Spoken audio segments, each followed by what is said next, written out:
ವಿಧಾನಸಭಾ ಚುನಾವಣೆಯಲ್ಲಿ ಈ ಬೆಳವಣಿಗೆ ಆಗಿದ್ರೆ ಬಿಜೆಪಿಗೂ ರಾಮ್ಲೋ ಅವರಿಗೆ ಇವತ್ತು ಈ ಪರಿಸ್ಥಿತಿ ಬರ್ತಾ ಇತ್ತಾ ಅಂತ? ಅಲ್ಲ, ಭಾರತೀಯ ಜನತಾ ಪಾರ್ಟಿ ಇವತ್ತು ಯಾವತ್ತಿದ್ರೂ ಕೂಡ ಸಂಘಟನೆಯಿಂದ ಬಂದಂತವ್ರು ನಾವೆಲ್ಲರೂ ಕೂಡ. ನಮ್ಮ ಪಾರ್ಟಿ ಅನ್ನಂಥದ್ದು ಸಂಘಟನೆಗೆ ಬಹಳಷ್ಟು ಗೌರವ ಕೊಡ್ತದೆ, ಆದ್ಯತೆಯನ್ನು ಕೊಡ್ತದೆ. ಇವತ್ತು ನಮ್ಮ ಸರ್ಕಾರಗಳಿದ್ದಂಥ ಟೈಮಲ್ಲಿ ಕ್ರೆಡಿಬಿಲಿಟಿಗಳನ್ನು ಬೆಳೆಸ್ಕೊಂಡು ಜನರಿಗೆ ವಿಶ್ವಾಸಗಳು ಗಳಿಸ್ಕೊಂಡಂತ ಕೆಲಸ ಮಾಡಿ. ಉದಾಹರಣೆಗೆ ಇವತ್ತು ಈ ಸರ್ಕಾರ ಗೆದ್ದಂತ ಸರ್ಕಾರ 137 ಸ್ಥಾನಗಳು ಗೆದ್ದಿದ್ರೆ ಕೂಡ ಇವತ್ತು ಈ ಸರ್ಕಾರ ಒಂದು ವರ್ಷದಲ್ಲಿ ಫೇಲ್ ಆಗಿದೆ. ಜನರು ತಿರಸ್ಕಾರ ಮಾಡ್ತಾ ಇದ್ರ. ಇವತ್ತು ಮೋದಿಜಿ ಸಲುವಾಗಿ, ಸನ್ಮಾನ್ಯ ಯಡಿಯೂರಪ್ಪ ಅವರ ಸಲುವಾಗಿ ಜನರು ಇವತ್ತು ಕುಣಿದು ಕುಪ್ಪಳಿಸ್ತಾ ಇದ್ರ. ಇಂಥ ಸಂದರ್ಭದಲ್ಲಿ ಬೇರೆ ಬೇರೆ ಕಾರಣಗಳಿಂದ ಸೋತಿರಬಹುದು. ಹಂಗಾಗಿ ಇವತ್ತು ಜನಾರ್ದನ್ ರೆಡ್ಡಿ ಅವರು ಪುನಃ ಇಲ್ಲಿ ಬರೋದ್ರಿಂದ ಮುಂದೆ ದೇವರ ಅವಕಾಶ. ಇವತ್ತು ಲೋಕಸಭೆಯಲ್ಲಿ ಗೆಲ್ತೀವಿ, 28 ಗೆಲ್ತೀವಿ. ದೇಶದಲ್ಲಿ ಪುನಃ ಹ್ಯಾಟ್ರಿಕ್ ಪ್ರಧಾನಮಂತ್ರಿ ನರೇಂದ್ರ ಮೋದಿಜಿಯವರು ಆಗ್ತಾರ. ಈ ನರೇಂದ್ರ ಮೋದಿಜಿಯವರ ಜೊತೆ ಇವತ್ತು ಪುನಃ ಜನಾರ್ದನ್ ರೆಡ್ಡಿ ಅವರು ಬರೋದ್ರಿಂದ ಮಧ್ಯ ಕರ್ನಾಟಕ, ಹೈದರಾಬಾದ್ ಕರ್ನಾಟಕ ಅನುಕೂಲ ಆಗುತ್ತೆ. ಪುನಃ ಪಕ್ಷ ಸಂಘಟನೆ ಮಾಡಂತ ಕೆಲಸ ಮಾಡ್ತೀವಿ. ವಿಧಾನಸಭಾ ಚುನಾವಣೆಯಲ್ಲಿ ಈ ಬೆಳವಣಿಗೆ ಆಗಿದ್ರೆ ಬಿಜೆಪಿಗೂ ರಾಮ್ಲೋ ಅವರಿಗೆ ಇವತ್ತು ಈ ಪರಿಸ್ಥಿತಿ ಬರ್ತಾ ಇತ್ತಾ ಅಂತ? ಅಲ್ಲ, ಭಾರತೀಯ ಜನತಾ ಪಾರ್ಟಿ ಇವತ್ತು ಯಾವತ್ತಿದ್ರೂ ಕೂಡ ಸಂಘಟನೆಯಿಂದ ಬಂದಂತವ್ರು ನಾವೆಲ್ಲರೂ ಕೂಡ. ನಮ್ಮ ಪಾರ್ಟಿ ಅನ್ನಂಥದ್ದು ಸಂಘಟನೆಗೆ ಬಹಳಷ್ಟು ಗೌರವ ಕೊಡ್ತದೆ, ಆದ್ಯತೆಯನ್ನು ಕೊಡ್ತದೆ. ಇವತ್ತು ನಮ್ಮ ಸರ್ಕಾರಗಳಿದ್ದಂಥ ಟೈಮಲ್ಲಿ ಕ್ರೆಡಿಬಿಲಿಟಿಗಳನ್ನು ಬೆಳೆಸ್ಕೊಂಡು ಜನರಿಗೆ ವಿಶ್ವಾಸಗಳು ಗಳಿಸ್ಕೊಂಡಂತ ಕೆಲಸ ಮಾಡಿ. ಉದಾಹರಣೆಗೆ ಇವತ್ತು ಈ ಸರ್ಕಾರ ಗೆದ್ದಂತ ಸರ್ಕಾರ 137 ಸ್ಥಾನಗಳು ಗೆದ್ದಿದ್ರೆ ಕೂಡ ಇವತ್ತು ಈ ಸರ್ಕಾರ ಒಂದು ವರ್ಷದಲ್ಲಿ ಫೇಲ್ ಆಗಿದೆ. ಜನರು ತಿರಸ್ಕಾರ ಮಾಡ್ತಾ ಇದ್ರ.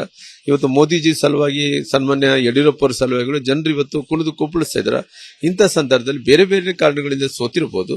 ಹಂಗಾಗಿ ಇವತ್ತು ಜನಾರ್ದನ್ ರೆಡ್ಡಿ ಅವರು ಪುನಃ ಇಲ್ಲಿ ಬರೋದ್ರಿಂದ ಮುಂದೆ ದೇವರ ಅವಕಾಶ. ಇವತ್ತು ಲೋಕಸಭೆಯಲ್ಲಿ ಗೆಲ್ತೀವಿ, 28 ಗೆಲ್ತೀವಿ. ದೇಶದಲ್ಲಿ ಪುನಃ ಹ್ಯಾಟ್ರಿಕ್ ಪ್ರಧಾನಮಂತ್ರಿ ನರೇಂದ್ರ ಮೋದಿಜಿಯವರು ಆಗ್ತಾರ. ಈ ನರೇಂದ್ರ ಮೋದಿಜಿಯವರ ಜೊತೆ ಇವತ್ತು ಪುನಃ ಜನಾರ್ದನ್ ರೆಡ್ಡಿ ಅವರು ಬರೋದ್ರಿಂದ ಮಧ್ಯ ಕರ್ನಾಟಕ, ಹೈದರಾಬಾದ್ ಕರ್ನಾಟಕ ಅನುಕೂಲ ಆಗುತ್ತೆ. ಪುನಃ ಪಕ್ಷ ಸಂಘಟನೆ ಮಾಡಂತ ಕೆಲಸ ಮಾಡ್ತೀವಿ. ವಿಧಾನಸಭಾ ಚುನಾವಣೆಯಲ್ಲಿ ಈ ಬೆಳವಣಿಗೆ ಆಗಿದ್ರೆ ಬಿಜೆಪಿಗೂ ರಾಮ್ಲೋ ಅವರಿಗೆ ಇವತ್ತು ಈ ಪರಿಸ್ಥಿತಿ ಬರ್ತಾ ಇತ್ತಾ ಅಂತ? ಅಲ್ಲ, ಭಾರತೀಯ ಜನತಾ ಪಾರ್ಟಿ ಇವತ್ತು ಯಾವತ್ತಿದ್ರೂ ಕೂಡ ಸಂಘಟನೆಯಿಂದ ಬಂದಂತವ್ರು ನಾವೆಲ್ಲರೂ ಕೂಡ. ನಮ್ಮ ಪಾರ್ಟಿ ಅನ್ನಂಥದ್ದು ಸಂಘಟನೆಗೆ ಬಹಳಷ್ಟು ಗೌರವ ಕೊಡ್ತದೆ, ಆದ್ಯತೆಯನ್ನು ಕೊಡ್ತದೆ. ಇವತ್ತು ನಮ್ಮ ಸರ್ಕಾರಗಳಿದ್ದಂಥ ಟೈಮಲ್ಲಿ ಕ್ರೆಡಿಬಿಲಿಟಿಗಳನ್ನು ಬೆಳೆಸ್ಕೊಂಡು ಜನರಿಗೆ ವಿಶ್ವಾಸಗಳು ಗಳಿಸ್ಕೊಂಡಂತ ಕೆಲಸ ಮಾಡಿ. ಉದಾಹರಣೆಗೆ ಇವತ್ತು ಈ ಸರ್ಕಾರ ಗೆದ್ದಂತ ಸರ್ಕಾರ 137 ಸ್ಥಾನಗಳು ಗೆದ್ದಿದ್ರೆ ಕೂಡ ಇವತ್ತು ಈ ಸರ್ಕಾರ ಒಂದು ವರ್ಷದಲ್ಲಿ ಫೇಲ್ ಆಗಿದೆ. ಜನರು ತಿರಸ್ಕಾರ ಮಾಡ್ತಾ ಇದ್ರ. ಇವತ್ತು ಮೋದಿಜಿ ಸಲುವಾಗಿ, ಸನ್ಮಾನ್ಯ ಯಡಿಯೂರಪ್ಪ ಅವರ ಸಲುವಾಗಿ ಜನರು ಇವತ್ತು ಕುಣಿದು ಕುಪ್ಪಳಿಸ್ತಾ ಇದ್ರ. ಇಂಥ ಸಂದರ್ಭದಲ್ಲಿ ಬೇರೆ ಬೇರೆ ಕಾರಣಗಳಿಂದ ಸೋತಿರಬಹುದು. ಹಂಗಾಗಿ ಇವತ್ತು ಜನಾರ್ದನ್ ರೆಡ್ಡಿ ಅವರು ಪುನಃ ಇಲ್ಲಿ ಬರೋದ್ರಿಂದ ಮುಂದೆ ದೇವರ ಅವಕಾಶ. ಇವತ್ತು ಲೋಕಸಭೆಯಲ್ಲಿ ಗೆಲ್ತೀವಿ, 28 ಗೆಲ್ತೀವಿ. ದೇಶದಲ್ಲಿ ಪುನಃ ಹ್ಯಾಟ್ರಿಕ್ ಪ್ರಧಾನಮಂತ್ರಿ ನರೇಂದ್ರ ಮೋದಿಜಿಯವರು ಆಗ್ತಾರ.